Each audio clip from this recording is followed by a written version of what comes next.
Secrets of the C-Suite, the podcast, is for anyone interested in leadership and the wins, losses, and lessons of being an executive. We are two women who have successfully navigated C-Suite roles and are sharing our experiences. We will be bringing on guests to tell their stories and want to spark honest conversation and discussion, which may include swearing and lots of laughs. Join us on this adventure.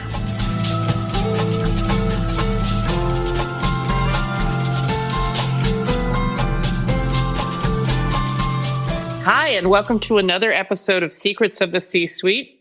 I'm Juliet Clothier, and I'm here with my partner in recording, Susan Sutherland. Hi, Susan. Hi, Juliet. So good to see you today. Today, we have a very special guest. I know all of them are special, and I always say special, but this is extremely special in that it is my sister, Kris Clothier.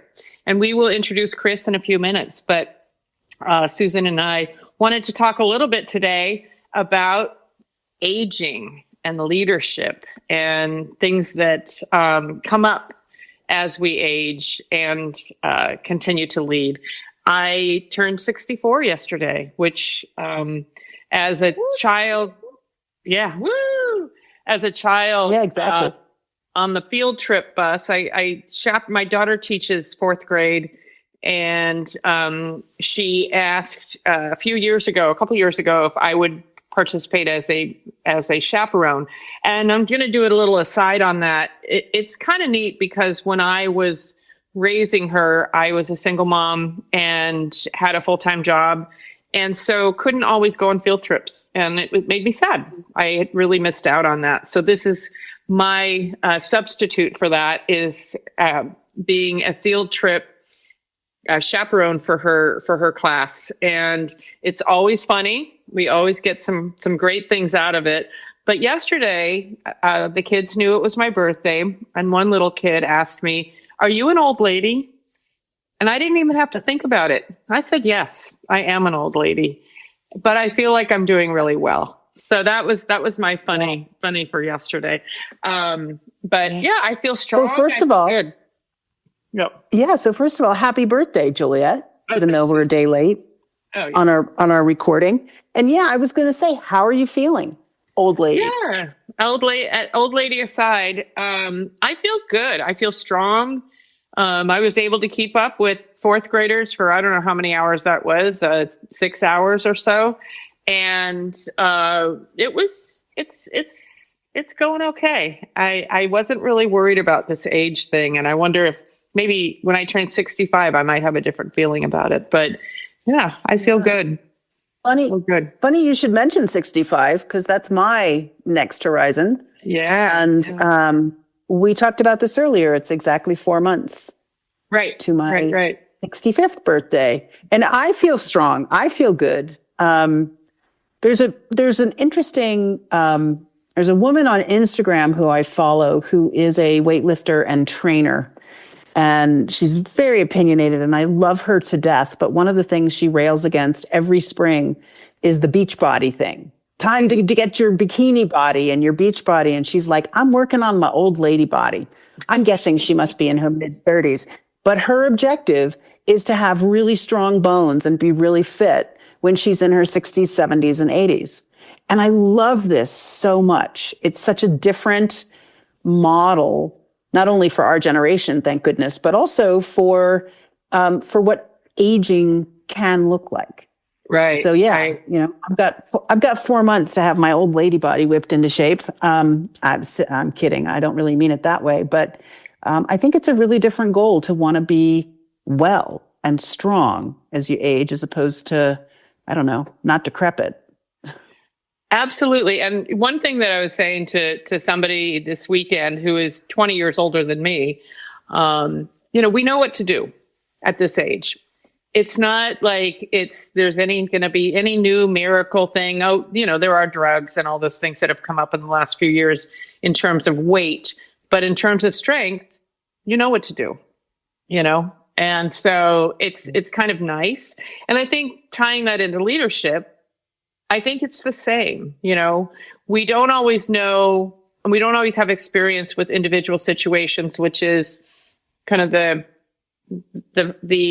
the theme of this podcast is that we don't always know what we're doing. We've never done it before, but we've done enough. We've had enough experience in our lives that we can figure it out, and we have faith that we can figure it out. And I think that's true for aging, and it's true for leadership, is that, you know enough to be able to figure things out and take care of the situation or yourself or anything there. So, yeah. What I love about that, Juliet, is there is this sense as we age, at least I have it, I know you have it, who knows, maybe even our guest has this as well, which is an increased confidence around our wisdom and experience.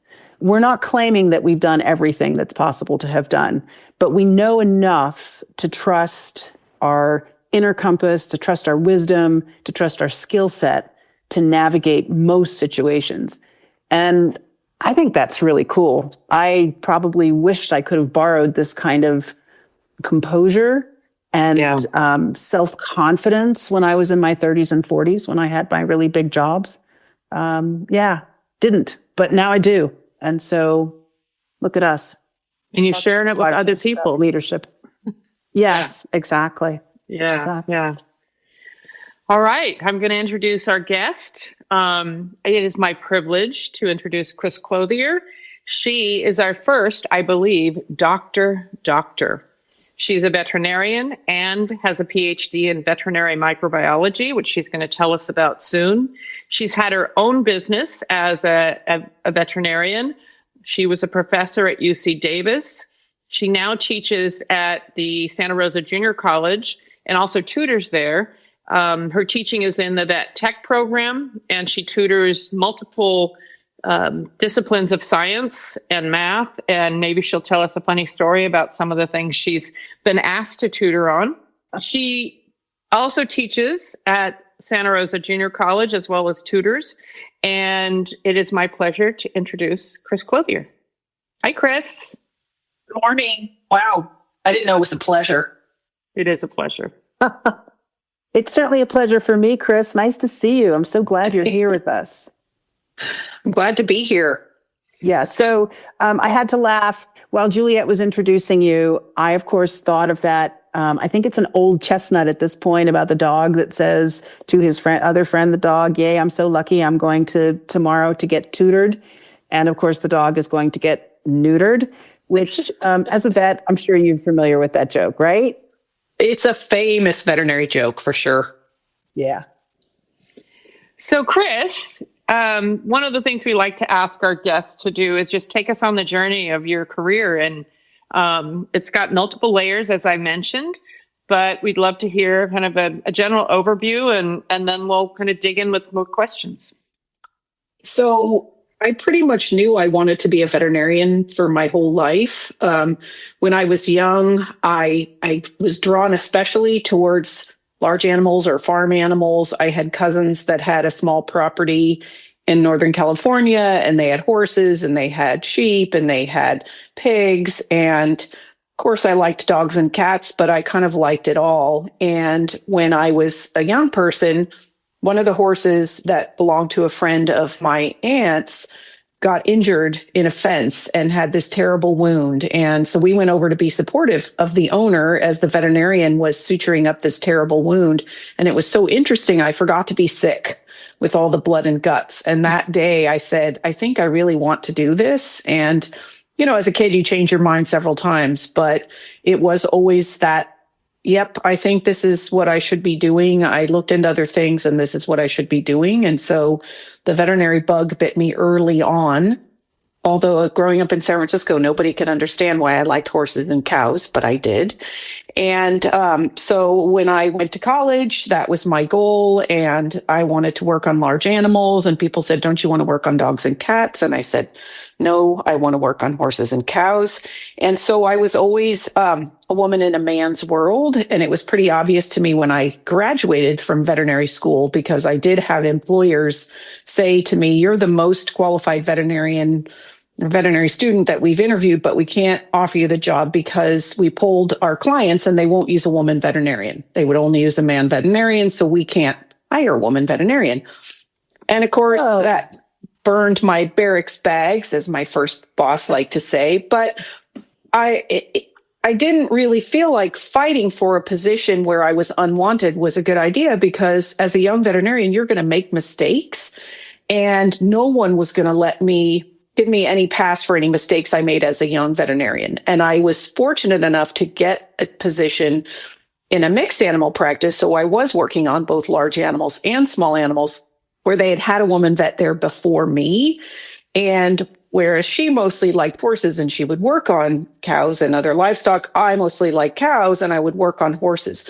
So the dairy clients and the beef cattle clients really recognized that interest. And I was not the first woman vet they had seen. And they really, most of them did not treat me like the woman vet. They treated me like the new vet, which I was, but they gave me an opportunity to prove myself.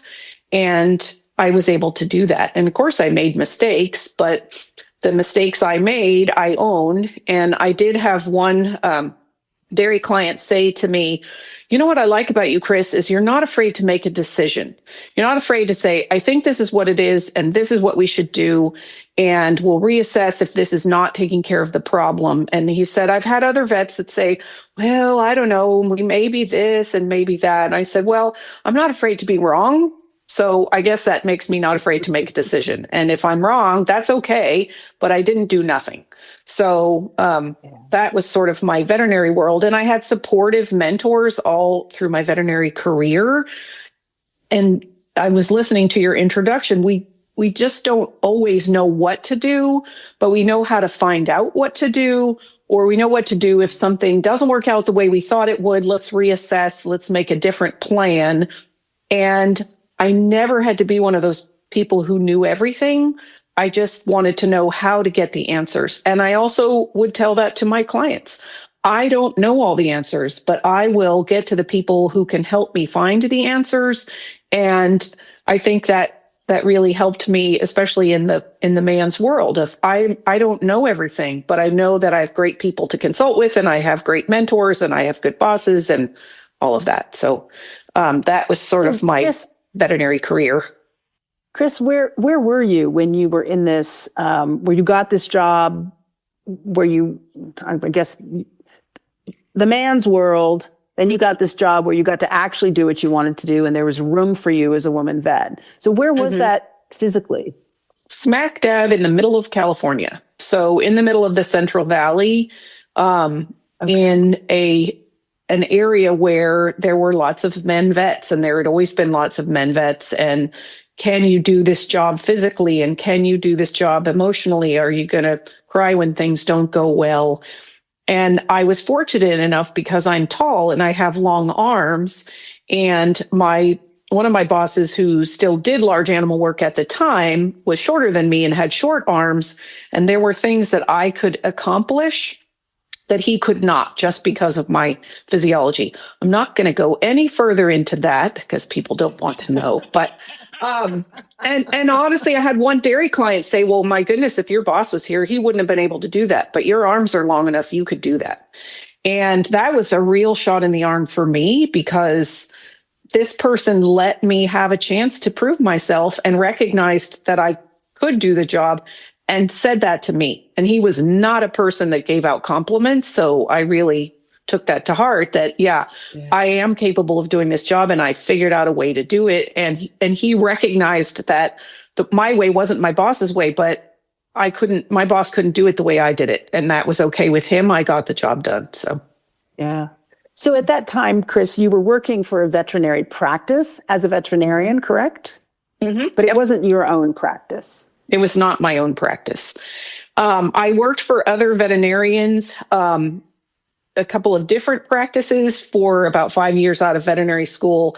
And I never wanted to be the boss. I never wanted to own my own practice. But I worked for some really great bosses and some really poor bosses, and got to that point of, I can do this at least as well as the people I've worked for, and probably better than some of the people I worked for. And I had run into one of my veterinary school classmates at a barbecue when we had been out of school for about 4 years, and we're catching up. What have you been doing? What have you been doing? And she really wanted to start a practice, but she didn't want to do it alone. And she thought, we probably could work well together. We both had worked with small animals. We both had worked with large animals. She had been doing large animal work kind of as a part-time gig with another full-time vet gig and wanted to really expand that. And so we formed a partnership and started a veterinary practice that we ran together for 10 years and was very successful. And I talked with her recently and she said, gosh, if we had continued with that practice, we could still have it successful today. I left that practice to go back to school, and she ended up selling the practice to another veterinarian. But it really was something that we built from the ground up, and that people still say to her, oh, I miss that practice. I wish you guys were still around. You were my favorite veterinarians. And so it was nice to have built something that we didn't know if we could do it, but we did it. And there were some definite bumps in the road, but we figured it out. And we used good people to help us and guide us and get the information we needed to be bosses and pay bills and not just do the veterinary work. What's some of the lessons you learned as a business owner?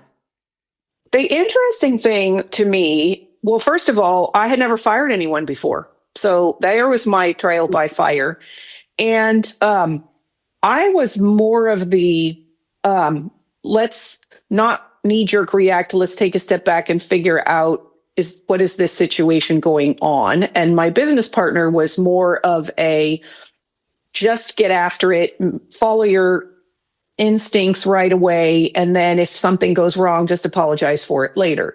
And she's 9 years older than me, and she had a career before she went to veterinary school. So a lot of the things she learned were, again, being a woman in a man's world and having to kind of develop that response. But she really was uncomfortable with firing people. And I think I fired 3 or 4 people, and it always fell to me. She was always doing something else, or there was always some other something. And I hated it. And yet I could sit there and be the advocate on my shoulder saying, okay, this person is crying because you're telling them that you're letting them go and you feel bad. And do you want to say, okay, we'll try again? No, that will make your life miserable. Just keep going through it. And I didn't know I could do it at the time. And then I did it. And I never liked it. It didn't get easier, but I knew how to handle myself, and I knew how to respond to the person, and I knew what to offer them. They were good people. They just could not work in the scenario that we had in our practice and the way that we did things. They were too used to doing it a different way, and they didn't want to do it our way. That's okay, but that means you can't work here.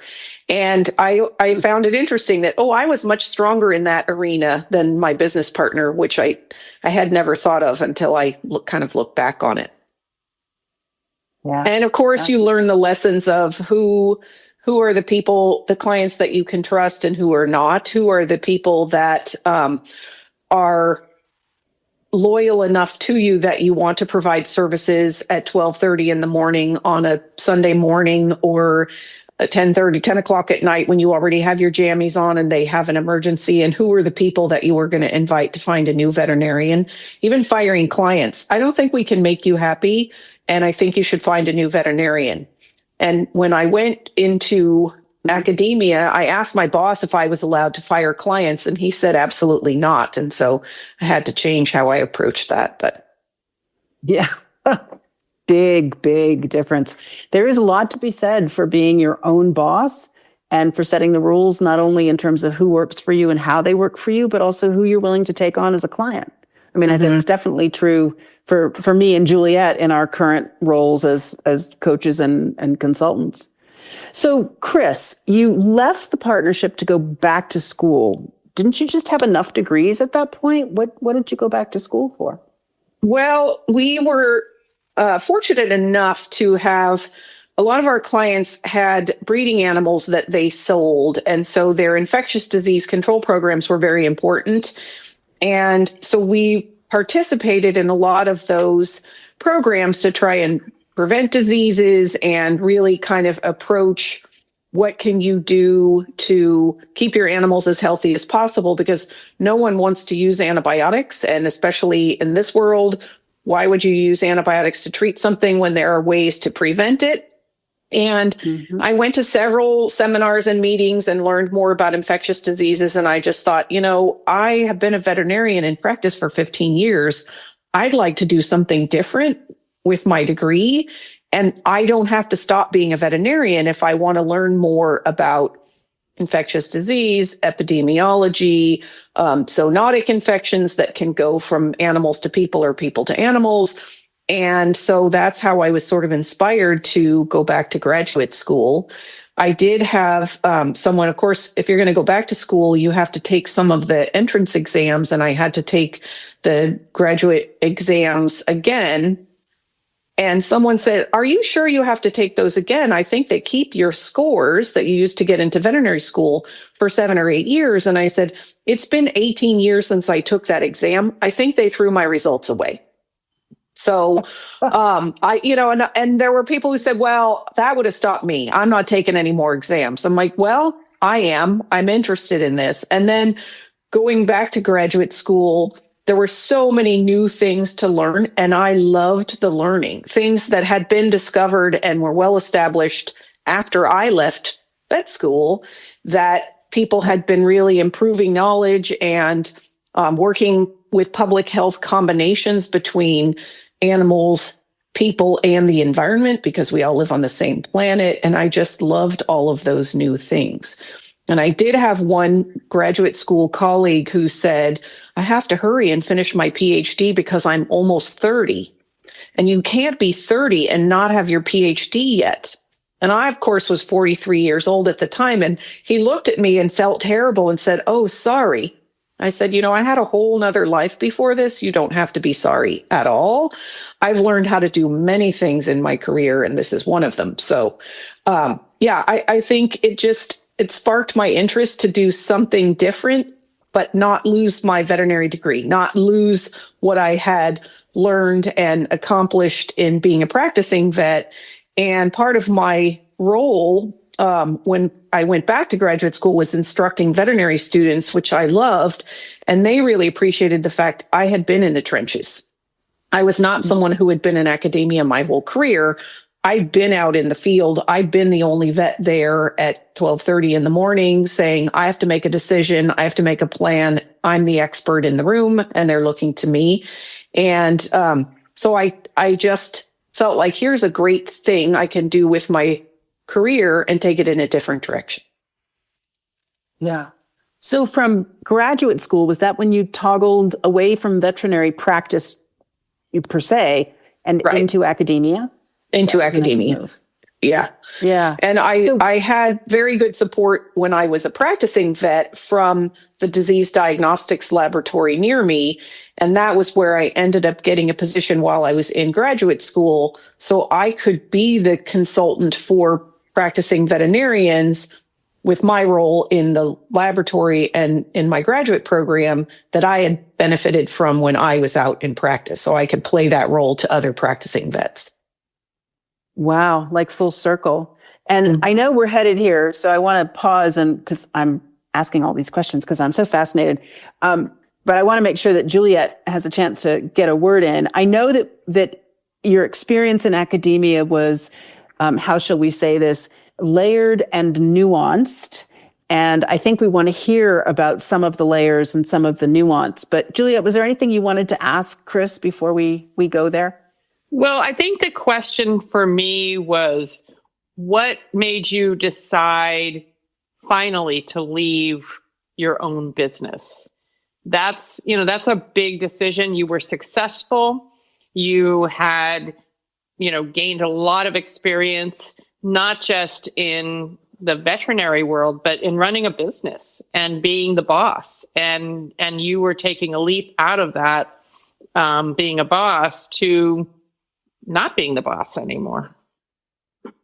It's interesting because one of my mentors that came to my retirement party or my leaving party, I guess, from practice, I had multiple conversations with him when I was first thinking about, is this something I want to do? Do I want to, go to an academic role? Do I want to go back to graduate school? And he said, make sure you think long and hard about this, because you will go from being the boss to being the bottom. You will be the student, you will be the peon, you will be told to do certain things, and you think this is way below my pay grade, but it isn't. So be sure you're comfortable and confident in yourself enough to say, yes, I can do that.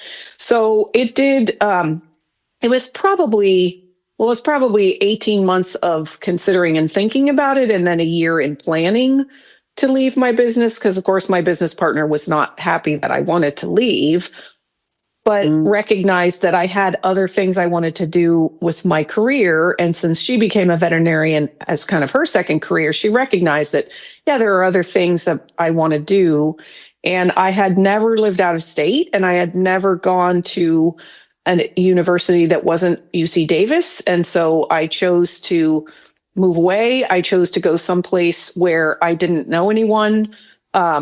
I mostly chose that place because they appreciated the fact that I was a veterinarian with practical experience, and I could bring things to the students and to the clients while I was working there. And so that felt good, but it was not an easy decision. And it was not one that I just made and said, okay, a month from now I'm leaving. There was a lot of planning that went into it, and a lot of opportunities for me to say, do I want to? Yes, I really do want to do this. So I think too, one of the things that you described it as, it was like going through a divorce. When you're breaking up with your business partner, there's a lot of emotion and a lot of, there's a lot of work that has to be done. And you've likened it to that. And can you tell us more about just that process of changing your relationship? Yeah, it was difficult because we were classmates and we were colleagues and we were business partners and we were friends. And initially she thought, okay, well, you don't really mean this. You just have, some changes in your life, or, oh, well, maybe there's a way we can arrange that, I take on more of this and you get to do that. But it really was more about, I want to do something. I wanted to learn all these new things that I hadn't been keeping up on as a busy practicing veterinarian. It definitely soured the relationship. We went to couples therapy about the breakup, which was an interesting situation because we went to a therapist she had gone to with her husband in the past, and it felt a little bit like a setup. Although I have to say, the therapist, to her credit, when we first were talking and she was asking me questions about why I was leaving, and I said, I didn't decide I want to leave the practice, so I looked for something to do. I really want to do this, and that's why I'm leaving the practice. And she said, that is so great to have you say, because now we can work on how the practice gets dissolved or the partnership gets dissolved and your partner takes over. It's very clear that the reason that you're doing this, there's not something that we could do to save the partnership or the practice, because you have something else you want to do with your career. So it was nice to have that third party and for her to be able to say, I hear you, even though maybe your business partner can't hear you. And it was hard. Even as I left, she threw me a going away party, but I know it was bittersweet. I had a lot of clients saying, please don't go. We'll miss you so much. So it was hard. It was a definite fork in the road, but I felt like it was the one I wanted to take, and I have never regretted it. And now my former business partner and I have a great relationship, and I actually could help her through the transition. She sold the practice later, and I could help her with some of my input from the selling of the partnership. And she said, I just wanted to make sure that you don't feel like I took advantage of you. And I said, I absolutely don't feel that way. So it took some conversations and some hard conversations, and I'm not good at hard conversations, but to really come to the other side of it. But it was not an easy thing to give up, but I was ready to do something different. Yeah. It's interesting to hear you talk about, which I think all of us humans have these moments where you know in your bones that a change is calling. And it has a ripple effect. It has a direct effect on the people that you're either in business with or have a partnership with, or, even roommate situations, right? Where you are going to be moving to pursue something that you know you really, really want to do. And those decisions are, in some ways they're genius because they come from the inside out. You do have to think about them because you have to operationalize them. You have to do the planning. You have to do the interpersonal stuff of the partnership dissolving, as well as the tactical and strategic decisions about how's the business going to be different once you're gone. But the motivation that you're describing, Kris, is this inner knowing that something else is, I use the word calling. It's calling to you. And you want to respond to that call. And so it really does, even as you talk about the therapy or the partnership dissolution, it clarified that you weren't leaving because you didn't like the partner. You weren't leaving because you didn't like the practice. You were leaving because something else was calling you, which is really fundamentally different in terms of how people can absorb the change, right? The people who were on the receiving end of your decision to move away. So, wow, talk about a life experience in a bottle. Beautifully described, Kris. Yeah. Yeah. So you got your PhD in Iowa, which we could do 10 episodes on, I know, from the stories we've heard. But I want to talk about how you then transitioned to being a cog in a wheel of a huge bureaucracy. Susan, you have a lot of experience in that. I do not have experience in that. And so I want to hear about how that transition went for you. Well, I mean, part of the reason that I accepted the position that I did was because I could move back to California where I was from. And so that was very appealing to me. And you know how you don't know how broken something is until you're in the middle of it when you go back to see how the sausage is made. And so that part I really had a lot of eye-opening experiences with. I think one of the things that helped me was that I had a department that I was mostly in charge of. And of course, if it's a university, you have to say mostly in charge because there's all kinds of university rules that you have to follow. But I think my staff, and there were some staff members that were there when I came, and as people left or retired, I was able to replace them with people I hired. And for the most part, I had control at least over how those people were welcomed and how they were trained and how they were treated. And so I built a department that really worked well, and that they also knew I had their backs. There had been some leadership in the past that was always looking for the person to blame, and many times it would fall on the staff. And so I built that just in my small department because I didn't have control over other departments. I did fall into the trap a few times about, oh, that's so-and-so, she doesn't work hard, or he'll backstab you, and kind of believing some of that gossip that I heard, and then getting to know the person and saying, okay, well, that was just gossip, and you fell into the trap of believing that and potentially treating the person that way. And so that there were so many lessons that I learned about that being in a big behemoth. The fact that I was a business owner, there was a lot of they would structure a lot of like leadership, how to run a department, and they said, oh, you don't need to do that. Like I already had enough of the small business and supervision leadership that was not something that I had to focus on, because I came with that. I had to learn how to work inside a restricted or constricted environment, and that was part of it.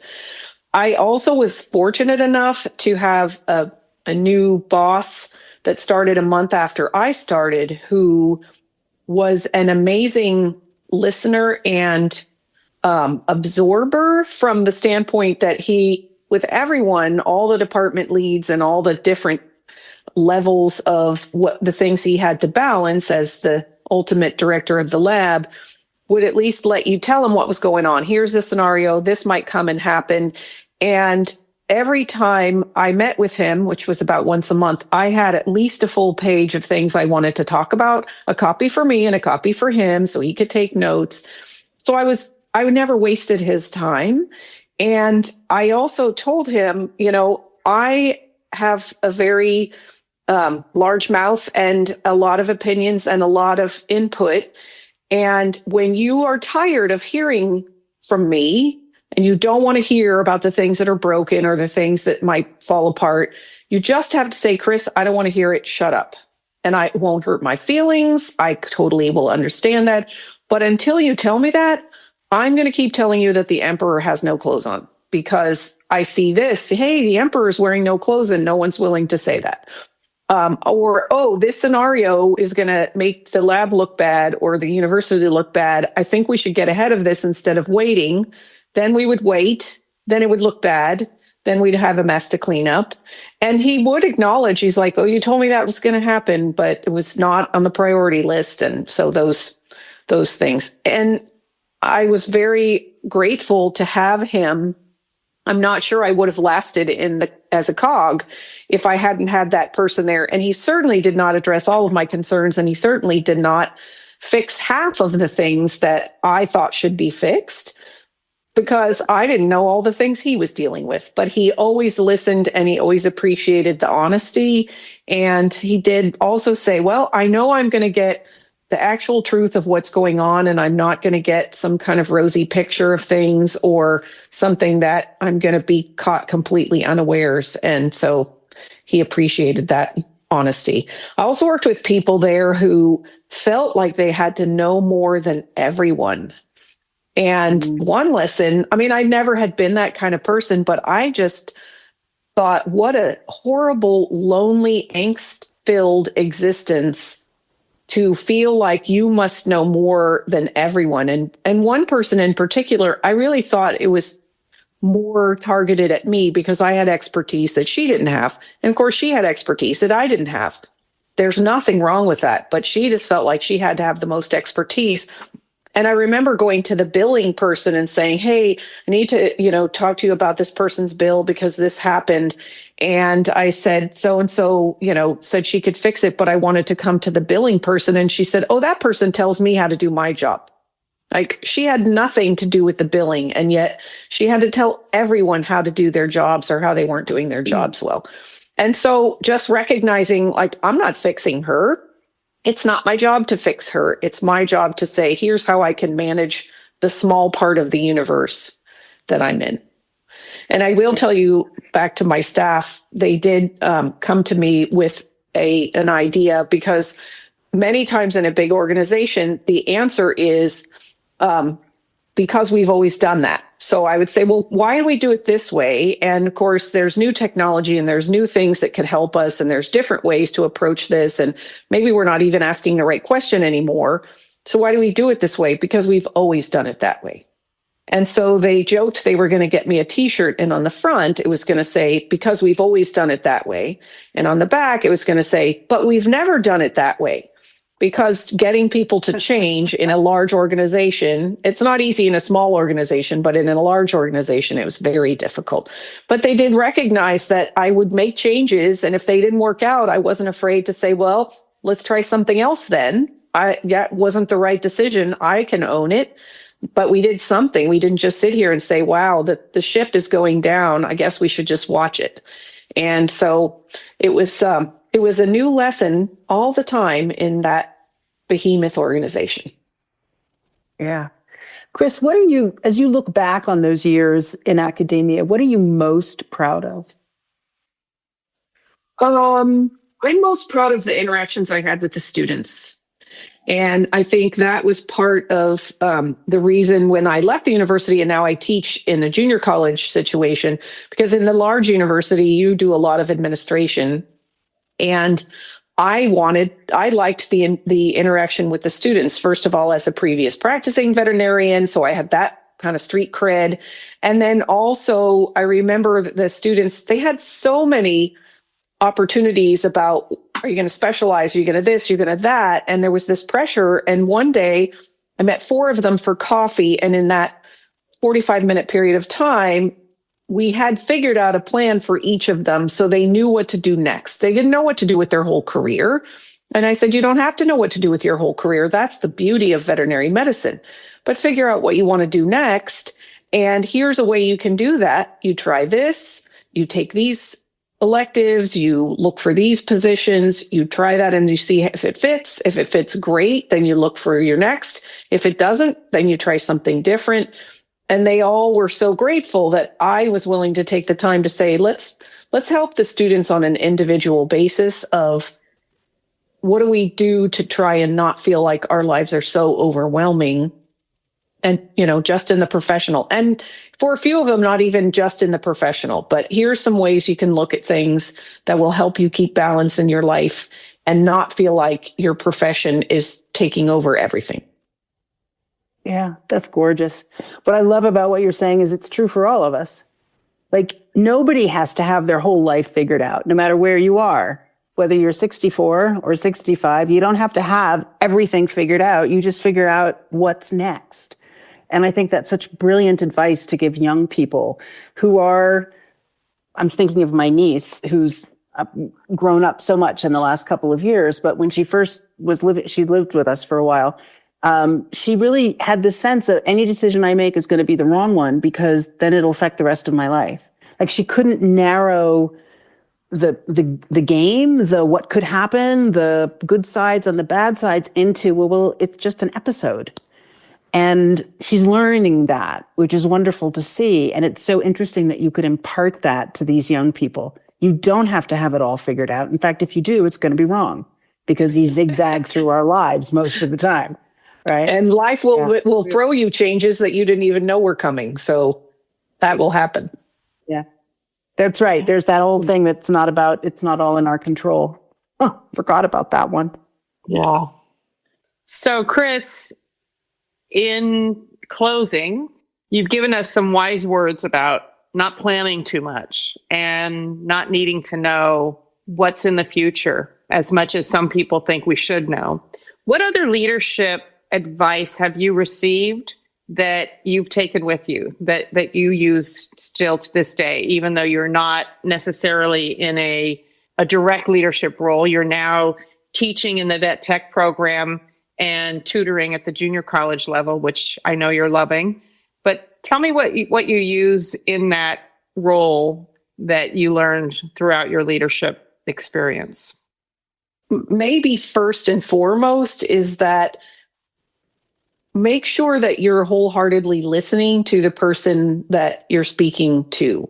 And in a meeting or in a one-on-one or in a tutoring session, not assuming that you know what that person wants or needs, but making sure that you are understanding what they are asking for or what they are seeking, or maybe they don't know what they're looking for, but here are some things that might help you or might take you in the right direction.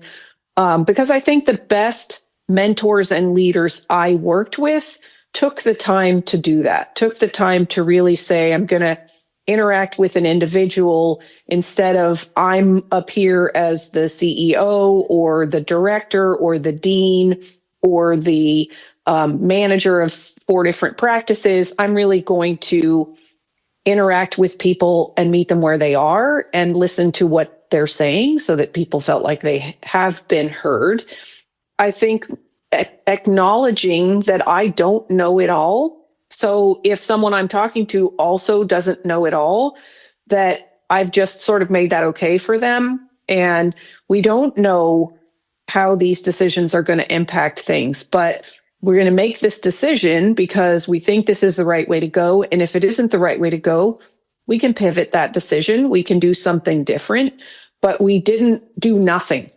And I think if you have that paralysis by analysis, if you're afraid to make a mistake, so you don't change anything or you don't make a decision or you don't put that foot forward in leadership, then no one is going to feel like it's worthwhile to follow you or to say, yeah, you do have some good ideas and you do want to take us in a right direction. And if that's not the right direction, then you're not afraid to say, let's change the direction because we tried that one direction and it didn't work. So we'll go in a different direction. And the leaders that I had also surrounded themselves with smart people who, for the most part, had that same idea. And I do think surrounding yourself with people who can really help you and give you information that you need and guidance that you need is really critical to feeling like you are making the best decision at the time.